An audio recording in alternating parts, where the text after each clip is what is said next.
आज Doubtnut app download करें। Doubtnut पर अपने सभी गणित, रसायन विज्ञान, भौतिक विज्ञान और जीव विज्ञान के डाउट्स का करो सफाया। बस प्रश्न की फोटो खींचो, एक ही प्रश्न को क्रॉप करो और तुरंत वीडियो सोल्यूशन पाओ। अभी डाउनलोड करें। प्रश्न दिया है किसी एक समान त्रिज्य चुंबकीय क्षेत्र में रखी हुई एक धारावाही आयताकार कुंडली पर लगने वाले बल युग्म के आघूर्ण के लिए व्यंजक प्राप्त कीजिए तथा इसका मात्रक भी लिखिए। तो आइए हम लोग इस प्रश्न को हल कर लेते हैं और देखते हैं कि आयताकार कुंडली पर बल युग्म किस तरह से कार्य करेगा। इसके लिए हम लोग एक आयताकार कुंडली बना लेते हैं एक समान चुंबकीय क्षेत्र में रख के।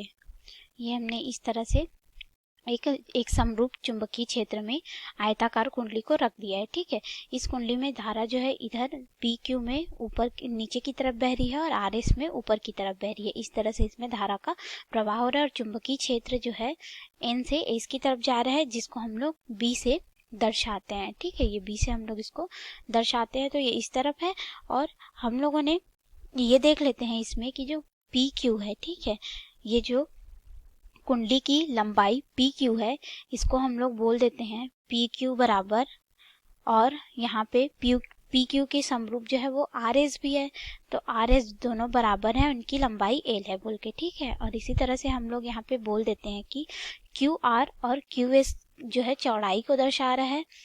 ये हो जाएगा हमारा क्यू आर बराबर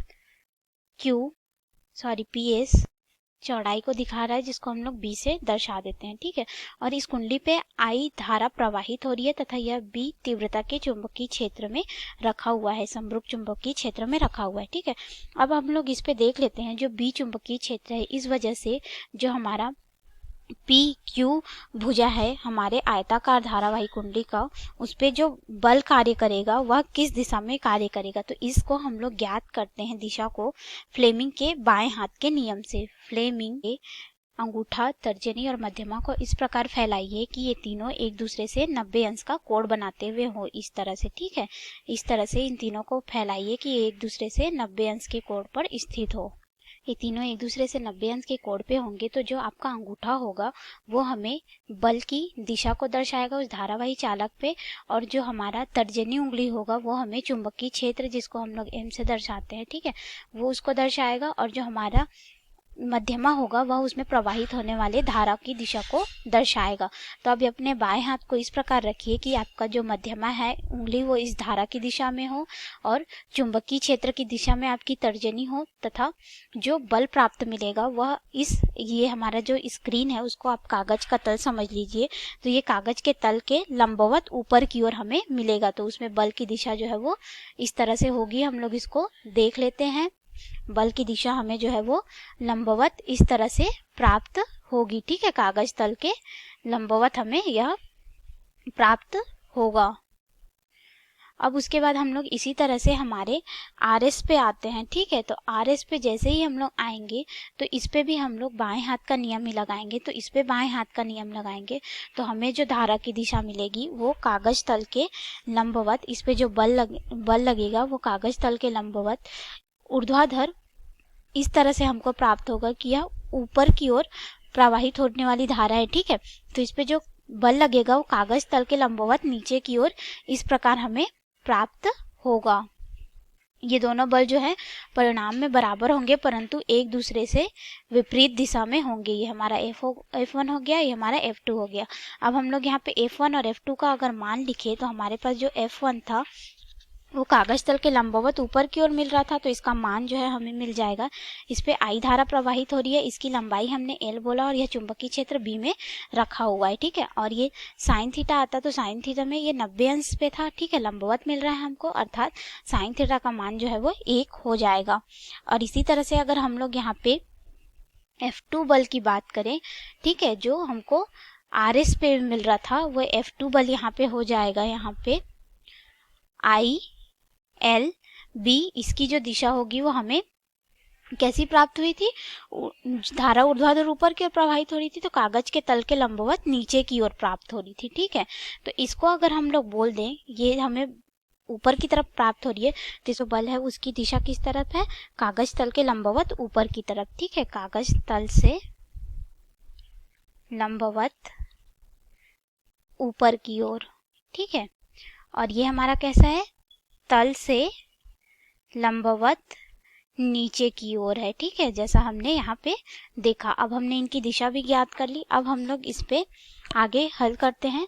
तो आगे आते हैं तो देखिए हमने दिशा ज्ञात कर ली। अब हम लोग देखते हैं कि ये जो बल है इनकी क्रिया रेखा अलग अलग है, ठीक है, क्रिया रेखा अलग है, अर्थात ये दोनों बल तो परिणाम में बराबर है परंतु समांतर व एक दूसरे के विपरीत हैं, ठीक है।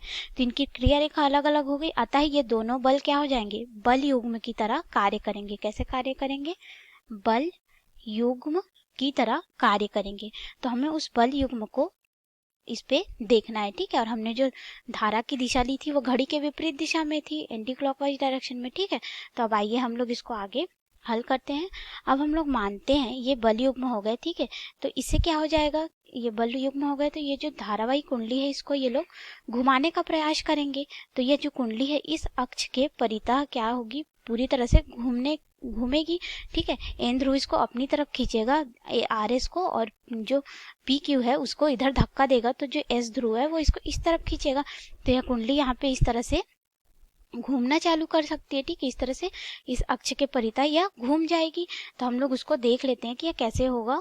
अब हम लोग मान रहे हैं कि कुंडली घूम जाएगी, तो यह घूमने के लिए फ्री है, अर्थात हम बोल सकते हैं मुक्त अवस्था में घूम सकती है। तो हम बोल सकते हैं कि अगर इस चुंबकीय क्षेत्र के लंबवत अभिलंब हम लोग कोई खींचे, ठीक है, जिसको हम लोग N1 N2 चुंबकीय क्षेत्र बोल ले, तो उस पर जो बल होगा वो कैसे होगा, लंबवत दूरी, उसको हम लोग चित्र के माध्यम से यहाँ पे समझ लेते हैं।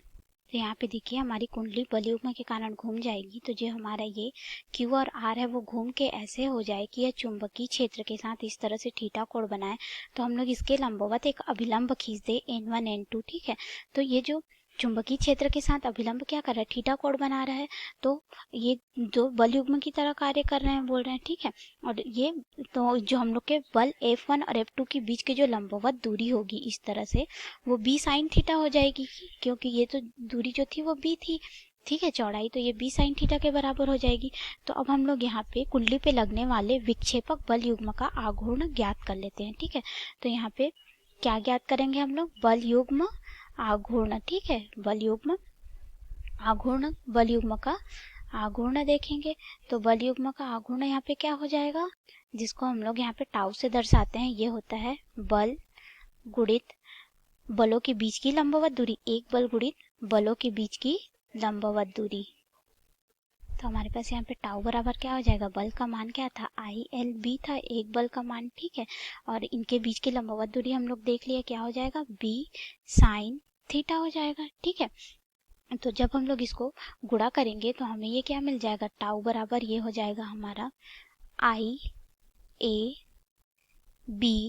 sin theta. देखिए यहाँ पे L गुणित B हमें क्या बताता है, आयताकार कुंडली है तो यह उसका क्षेत्रफल को दर्शाएगा। तो इसलिए ये क्या हो गया, लंबाई गुणित चौड़ाई जो है वो हमारा क्षेत्रफल हो गया। तो हमने उसको A से बदल दिया, ठीक है। तो ये हमें मिल गया, ये जो बल युग्म का मान था हमें मिल गया, ठीक है। अगर हम लोग बोले कि ये जो कुंडली थी उसमें N फेरा लगा हुआ था, कितना था, N फेरे की कुंडली थी ये, तो हमारा बल युग्म क्या हो जाएगा, टाउ बराबर INAB sin थीटा हो जाएगा, ठीक है। तो हमें ये हो गया, बल युग्म का मान प्राप्त हो गया, जो कि हमें प्रश्न में पूछा गया था। और इस बल युग्म का मात्रक भी पूछा गया था। तो ये क्या है, बल गुणित बल की लंबवत दूरी है, ठीक है।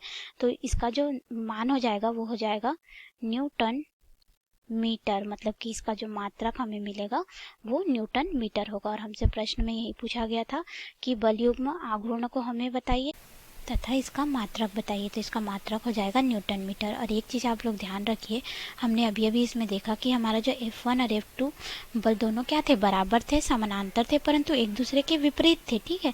तो जो इसमें पूरा बल होगा, नेट बल F नेट, ठीक है, परिणामी वो क्या हो जाएगा, यहाँ पे F1 और ये एक दूसरे के विपरीत हैं, इधर आएंगे तो माइनस हो जाएगा, यानी कि ऋण हो जाएगा। तो जो नेट बल मिलेगा उसका मान हमें 0 प्राप्त होगा।